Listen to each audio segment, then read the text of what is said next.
Social media पर जैन समाज के सबसे लोकप्रिय जैन न्यूज़ चैनल महालक्ष्मी ओर से 8 तारीख 8 बजे रात्रि में आपके पास सादर जय जिनेंद्र के साथ आज कुछ अलग अलग बातें बताएंगे। पहले केसरिया जी में नज़र दौड़ाएंगे क्योंकि बहुत लोग हमसे बात पूछते रहते हैं कि वहाँ क्या हुआ, जब हवन हो रहा था उसके बाद क्या चला।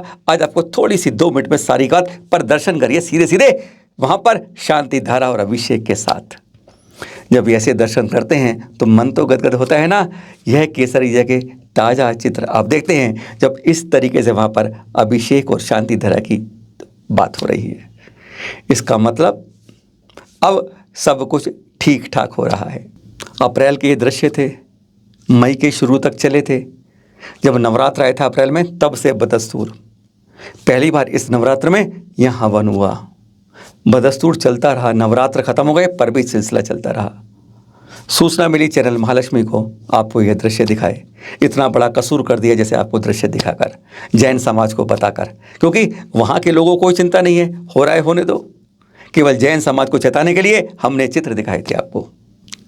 इसके लिए हमने लड़े भी, अपने हक से लड़े, जैन समाज के नाम पर लड़े, जैन समाज के लिए लड़े।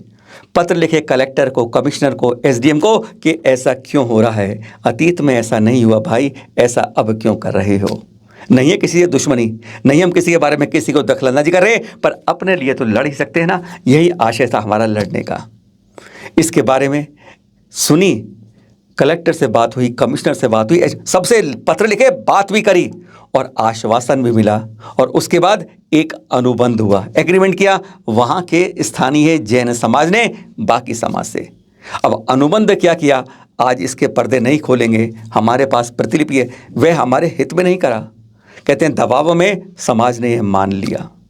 और जब जब ऊपर से कोई कमेटियां साथ नहीं देती ना तो मजबूरी स्थानीय समाज की ऐसे ही हो जाती है।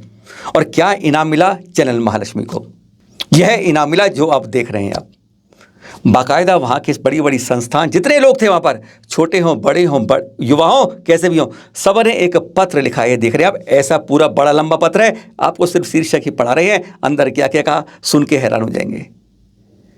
2-4 ने नहीं लिखा, हमने जब लिखा हमारे साथ कोई संस्थान पीछे नहीं था, एक आदमी खड़ा नहीं था, ना कमेटी थी ना कुछ था। जैन समाज के नाम पर हम बोल रहे थे पर एक जना पीछे नहीं था।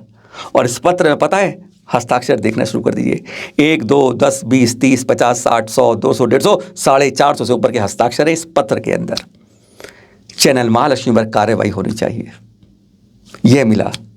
पीछे कोई नहीं था, चैनल महालक्ष्मी अकेला लड़ रहा था। सिर्फ यही था कि हम किसी तरीके से अपने इस तीर्थ को जो उस दिशा में जा रहा है बचा लें। बचा लिया, धन्यवाद है प्रभु का, उस शक्ति का जिसने बचाया।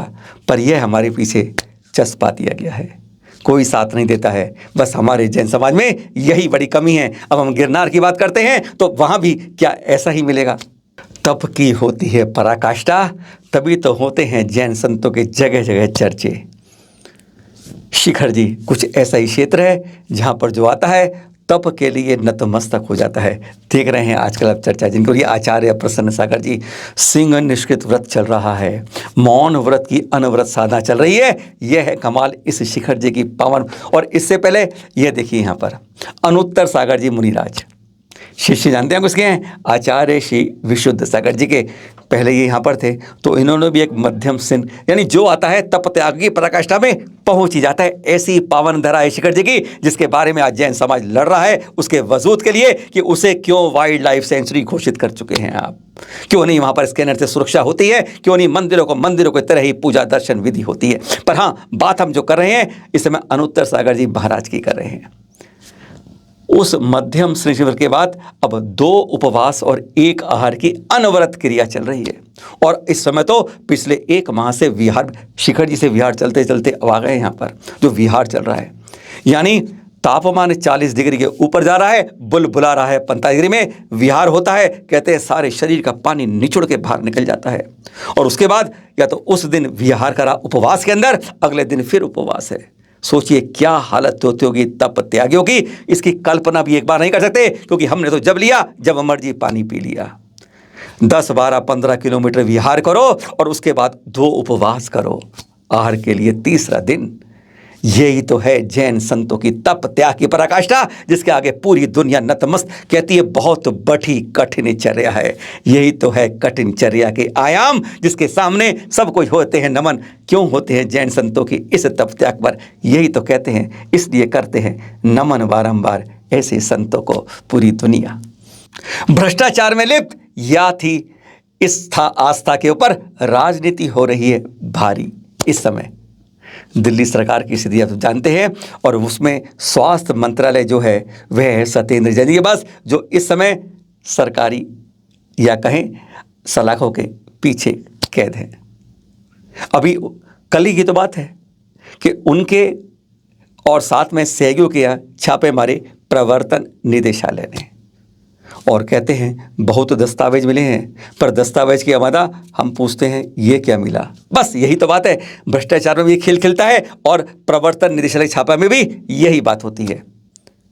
2.5 करोड़ से ऊपर की नकदी मिल गई, कहते हैं 133 सोने के सिक्के मिल गए, और कहते हैं कि 2 दर्जन सोने की बिस्कुट भी मिली सहयोगी या इनके क्षेत्र से, इनके घर से। यह बात हो गई अलग। लेकिन अब एक दूसरा दृश्य भी सामने आ रहा है। वैसे उनके मुख्यमंत्री कहते हैं कि हाँ ये सब आरोप निराधार है, अपने आप बाद में छोड़ दिए जाएंगे।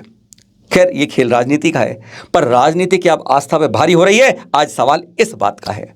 अब सामने दूसरी तरफ दिखते हैं तो एक एंगल और दिख रहा है कि सत्येंद्र जैन जी 40 वर्षों से बगैर देव दर्शन के भोजन ग्रहण नहीं करते हैं। कहा जा रहा है क्योंकि पिछले 5 दिनों से उन्होंने भोजन नहीं ग्रहण किया है, कैद हैं, और वहां पर उन्हें जिन दर्शन की सुविधा नहीं मिल रही है। क्या संविधान ने, कानून ने हमें जिन दर्शन की सुविधा नहीं दे रखी?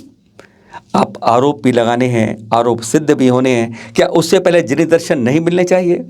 अगर किसी का कोई नियम है श्रद्धा पर, विश्वास पर, भगवान पर, तो क्या वह पूर्ति नहीं करनी चाहिए? सवाल इसके ऊपर है। अगर एक बार आपने जेल में आरोप में बंद कर दिया है तो क्या जिन दर्शन की सुविधा मिले? 5 दिन से उन्होंने भोजन ग्रहण नहीं किया है। तकलीफ इस बात पर है कि राजनीति का खेल हो रहा है शतरंज की बिसात में, या आस्था को से खिलवाड़ किया जा रहा है। आज भेदाघाट से हमारे गुरुवर मुनि पुंगव श्री सुधा सागर जी का विहार हो गया सत्संग।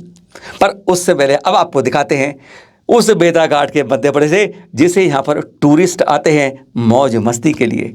और देखिए कैसे संत करते हैं अपनी मौज मस्ती, तप त्याग पराकाष्ठा समाई के अंदर इस तरह डूब जाते हैं। लोग दर्शन करते हैं, अरे यहाँ पर वह दर्शन नहीं, वह तो उनका प्रदर्शन होता है मौज मस्ती का। अरे दर्शन करो यहाँ पर, इस तरह के देखे तो मन गदगद होता है।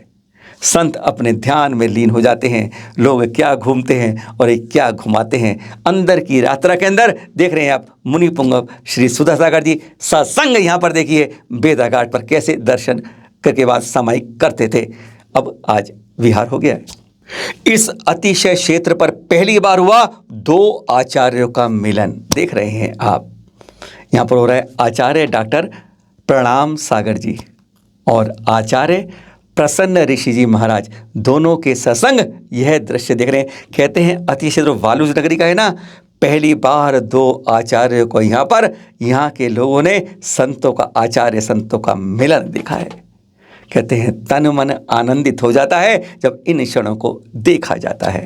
गदगद करते हैं ऐसे क्षण जब होता है संतों का मिलन। देखते रहिए, फिर मिलेंगे कल आपसे कुछ खास बात पे सुबह 8 बजे। क्या द वॉकिंग गॉड, चलते फिरते भगवान, समझ गए हमारे गुरुवर हैं सबसे महान। उन्हीं पर जो फिल्म बनी अभी, जो आप देखेंगे 4 जुलाई आज आचार्य ऋषि के दीक्षा दिवस से शुरू मिलेगी। पर उसमें क्या क्या है वह जल्द वो में कुछ ऐसी बात बताएंगे।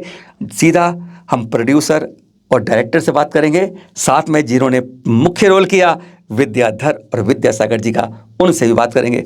चौंक जाएंगे आप, निश्चित ही फिल्म देखकर जब निकलेंगे आंसू से भरे होंगे चेहरे आपके। पर बहुत गजब की बातें हैं जो कल बताएंगे, अनोखी, जो आप अनसुनी हैं, पहली बार जान पाएंगे। सादर जय जिनेंद्र।